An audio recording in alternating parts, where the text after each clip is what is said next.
Thereafter, I went to IIT Bombay to complete my undergraduation in Department of Chemistry.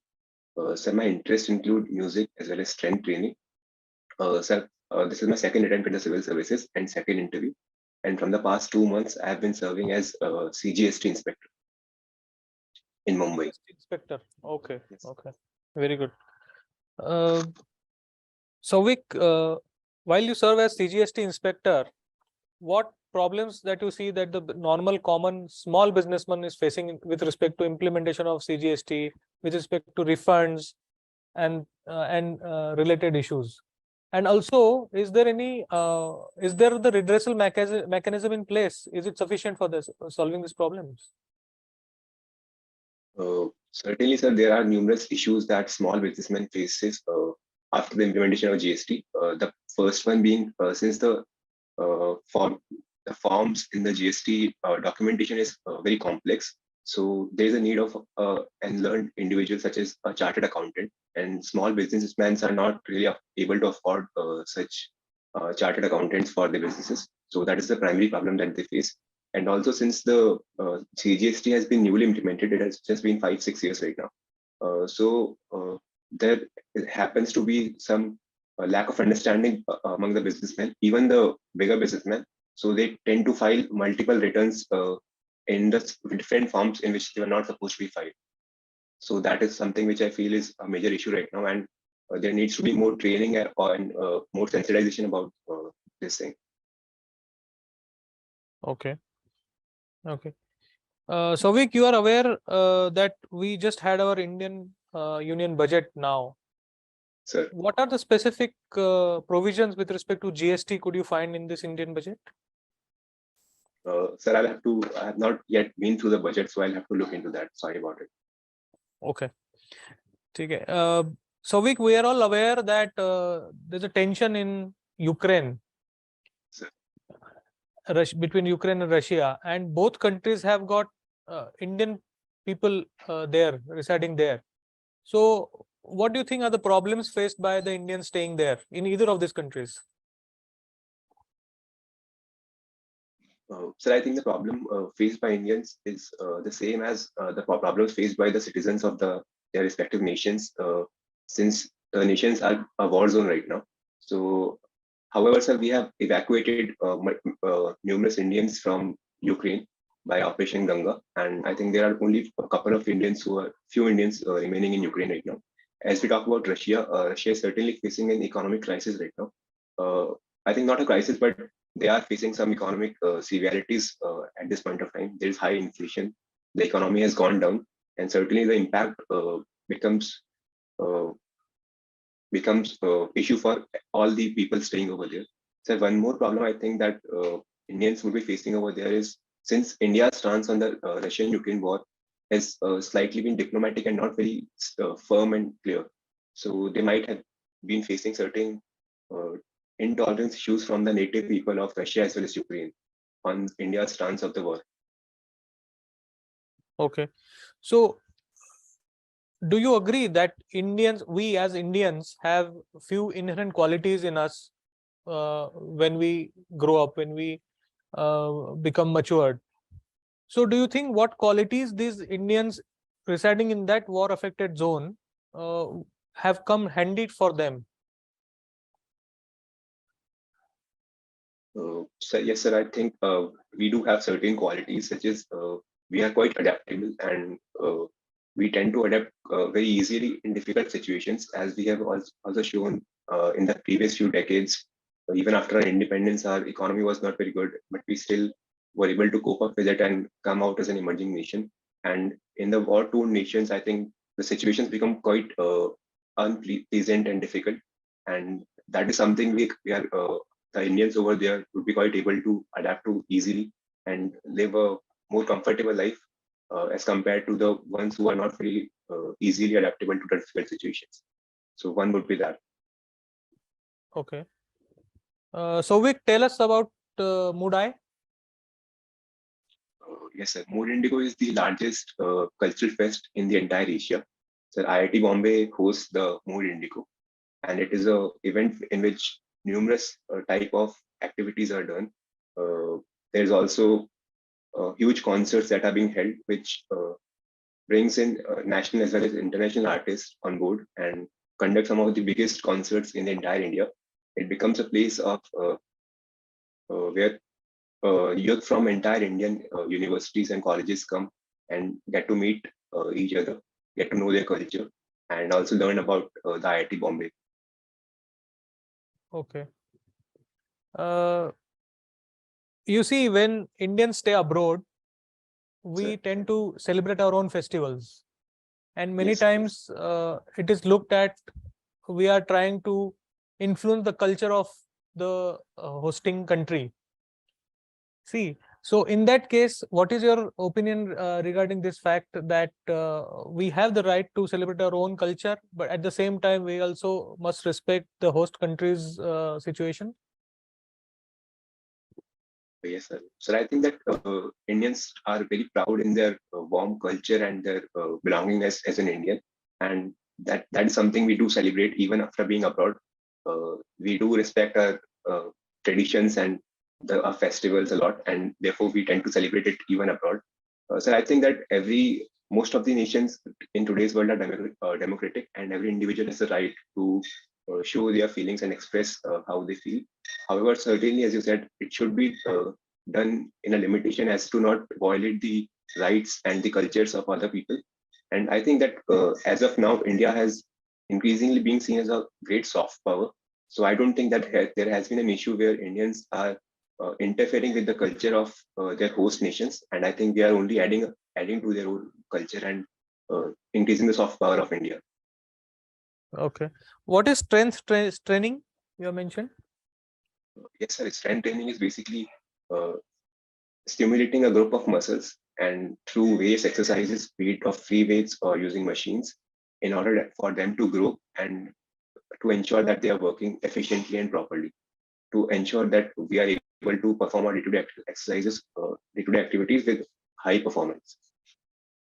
Does it increase the strength of the mind as well? Yes, sir. I feel that in strength training, we tend to push our physical self, and that is also crucial on the mental part to be motivated to show up every day and to increase your physical abilities. So I think it does increase your mental strength as well. Okay. Thank you, Souvik. Thank you. How are you, Souvik? I'm good, sir. So you are in the Central GST department. Yes, sir. Okay. You went through SSC, Staff Selection Commission. Yes, sir. Okay. Have you heard the term startup? Yes, sir, I have. What is startup? Such startup is when a group of people comes in together to solve a common problem and make money out of it as a profit. That is something known as startup. Don't you think that's the definition of business? And group Sir, of people come together to solve a problem. I am asking what is startup? You are missing a very crucial term into it, into the definition of startup. Sir, I think in business, the motivation is not just to solve a problem, but the major motivation is to make money. But in startup, there needs to be some form of innovation, and there should be a problem that needs to be solved. That's the key term, innovation. Okay. What is angel investors? What do you mean by angel investors? You heard the term? Sir, I'm familiar with the term. So angel investors are the people who have a huge sum of money and they invest in the newly brought up startups to support them and to help them to grow. Okay. And how are they different from venture capitalists?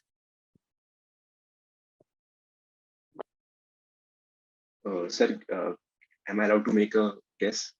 Please go on. Sir, I believe that venture capitalists also acquire some equity of the startup, whereas the angel investors are not there to acquire the equity, but just to help the startup grow and get bigger. In recent budget, there was a, I won't say it controversy, but there was a term which gained a hype, angel tax. Have you heard about it? What is angel tax? Sorry, sir, I'll have to go through the budget. I've not been through it yet. Okay, okay, no issue. Since you are in CGST, Yes, There is sir. a tax called purchase tax, which was prior to CGST. Now it has been abandoned. Have you heard the term purchase tax? Sorry, sir, I have not heard about it. No issue. Compare Indian GST with other countries' GST. How is it complex or why? Like, is it simple? If you compare it, from where did this concept of GST originated, and how was it adopted in India, and how is it different from other countries? Please elaborate. Sir, the GST was needed in India because in India we had multiple taxation system, which was both had a cascading effect and was also difficult to implement and had a large cost to the collect of the tax. So to reduce the tax collection amount, to simplify the taxation structure and to unify the taxation, GST was introduced in 2017 and using a constitutional amendment.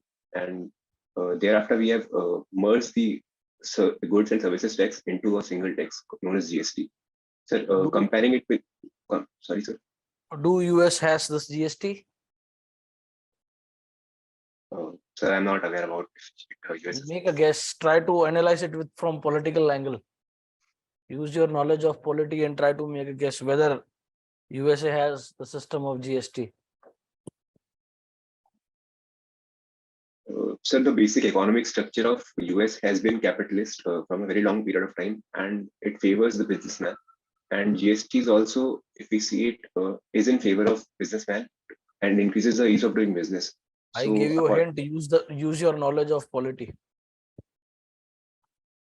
You are using your knowledge of economy. USA do not have the idea of GST because of their political system. yes, sir. So in US, states are the sovereign units, whereas in India, the union pays the sovereign. Okay, no issue.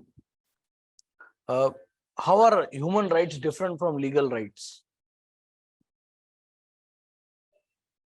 Sir, human rights are the rights which are associated with the essence of being human, and they are the very foundation of a human being a human, and they should not be violated under any circumstances. And legal rights are the legislations which are provided by the parliament in order to ensure the law and order in the nation. So that's the basic. Which rights have larger domain? Legal or human? So I think human rights would be in the bigger domain. Do you think terrorists should have a human right?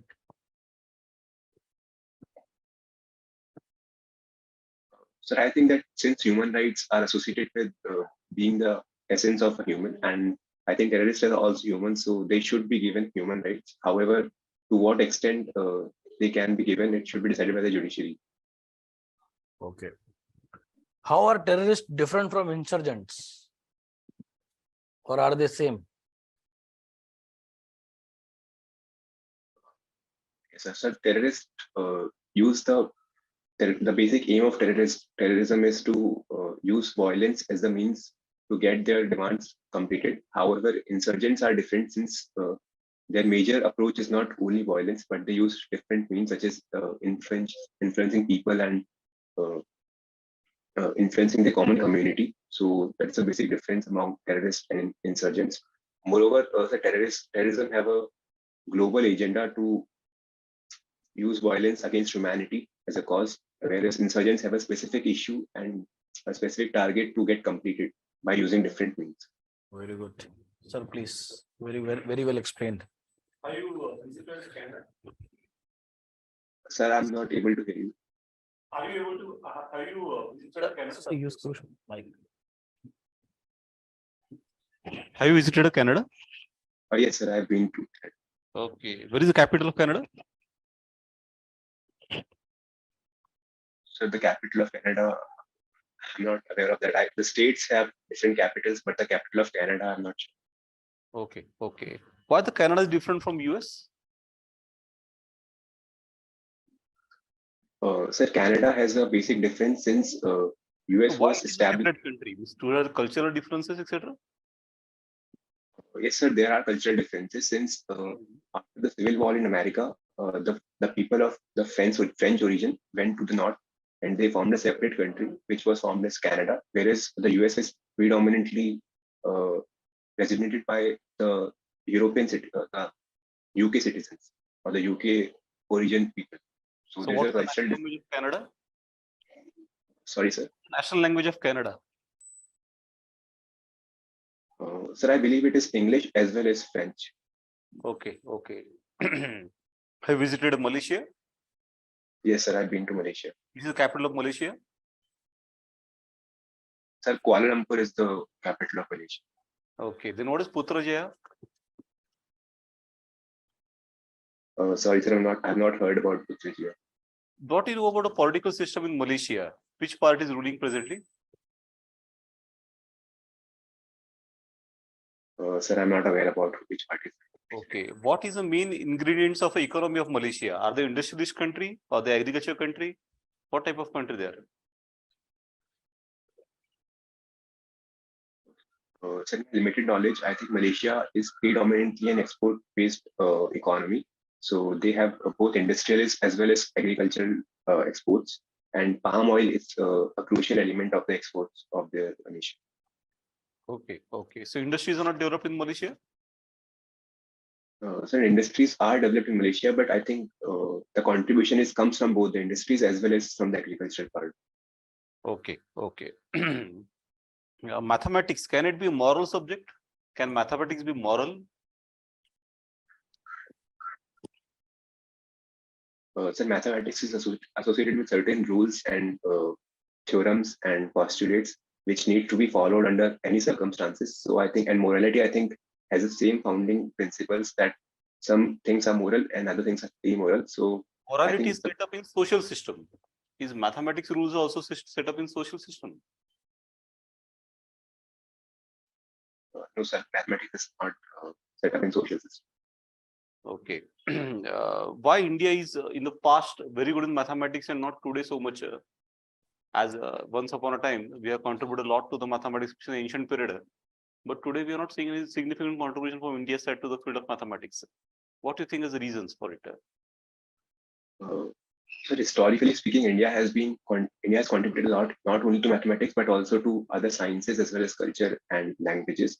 But during the British era and the era in which India was conquered by various foreign rulers, the culture and the knowledge of India certainly declined. So that was the predominant reason why we are not able to showcase our knowledge in mathematics to that extent till today. However, sir, we are increasing footsteps in mathematics. We are able to win various awards, and Indians are able to show dominance in the field of mathematics increasingly day by day. So I think we are on the correct contribution of Indians in field of mathematics. Yes, sir. So, sir, in recently, Mr. Manjul Bhargav won the field mathematics medal, and yes, also one of the Indian mathematician won the Abel Prize, which is considered as the Nobel Prize for mathematics. Okay, okay. Why not IFS you are given as one of the top choice? Yes, sir. Sir, it was a very difficult decision to make. Sir, I think my exposure abroad, I was fortunate enough to go to abroad countries during my college days, and although it was a great learning experience, I felt that living abroad for entirety of my life would be slightly difficult for me, and I would prefer to stay in my own country and serve here. That would serve me better. State or own country? Own country. Own country. But culturally, then Malaysia's culture, India's culture in different parts, they're same. No? Say South India's culture and Malaysia's culture. What's the big difference? Sir, I think it's not only about the culture, but rather the warmth that people of India has. I feel that there's a inherent warmth in the Indian nationals as we compare to the other nations. So I think that was the primary reason for that. Okay, okay. Does states in India have any role in the foreign policy? Or should they have any role in the foreign policy? So in present context, states do not have a say or a role in the Indian foreign policy. And sir, if they should have a say, so I think that foreign policy is an issue of national importance. And since we have multiple states, giving them a say or a rationale in the foreign policy would involve a lot of input from various stakeholders, and the foreign policy of India can become complicated. And moreover, since foreign policy determines the path of the entire nation, so I think that the union should be responsible for maintaining the foreign policy of India. But sir, in this context, I would like to ask a question. Suppose a state has a border with a nation, Yes. and for example, Bengal and Bangladesh have some dispute. Don't you think the opinion of West Bengal should be taken into consideration before deciding any issue with Bangladesh? Certainly, sir, the opinion of West Bengal becomes crucial in this particular state of affairs, since it's the security of the state as well, which is at threat. So their opinion definitely matters. But sir, I think that the final say should be of the center only, and because giving the final say to the state can prove to be disruptive, because it's also a national security issue. So I think center should be have the final say. However, they should take inputs from the state as well. Okay, what do you know about Zhalana leopard century? Do you know about it? Sorry, sir, I have to read about it. Okay, okay. By Rajasthan, politically is called as a revolving door. That every time the government get changed. Do you know that it's called as a revolving door type? So what Yes. is the character of people of Rajasthan then? Sir, I believe that the people of Rajasthan are politically mature, and they do vote on the basis of the performance of the government. So that is the reason why they give vote to the different political parties after every tenure, and it also motivates the political parties to work because they cannot take it for granted that they would be winning the next elections. So No, it it's ensures like now taken for granted that every time the ruling party will defeated and opposition party will come on power. It has become so common. That is now, so therefore today it is said that a chief minister and opposition work together and tandem, because they know turn by turn they are going to come in power. There is no opposition only there is something. Sir, I would beg to differ on this issue. I think that people of Rajasthan are very politically mature, and they take the decisions based on the work. So if any government is supposedly taking this as granted, they would certainly not return to power after even one or two tenures. Okay, okay, no problem. Guitar strings are made of what? So they are made of steel. For acoustic guitar, they are made of steel, whereas for the nylon guitar, they are made of nylon. Okay, are they produced in India, guitars?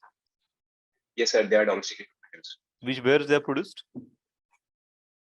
Sir, I don't think that there's a common hub for the production. It is localized in majority of the states. Okay, which type of wood is required for guitar, you know? Yes, sir. So different part of guitars require different type of wood. So the base of the guitar on the back side needs firm wood, which we can resonate the sound. So hardwood or ebony is very suitable for that base. So the top part requires a soft type of wood, which can bounce back the sound, and therefore mahogany is considered as a good choice. So Oh, that's the fretboard is. So can I continue? Alt tap. Am I audible?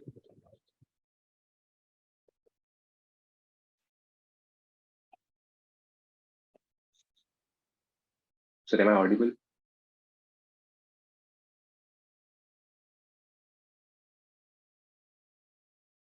Sir, am I audible?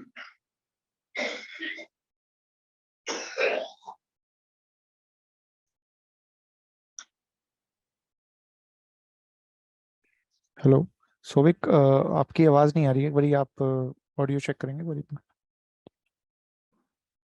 Sir, am I audible now?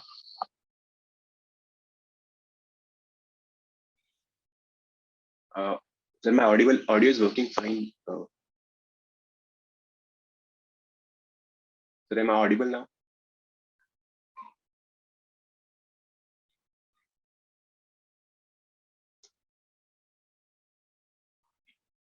Okay. Am I audible, Souvik?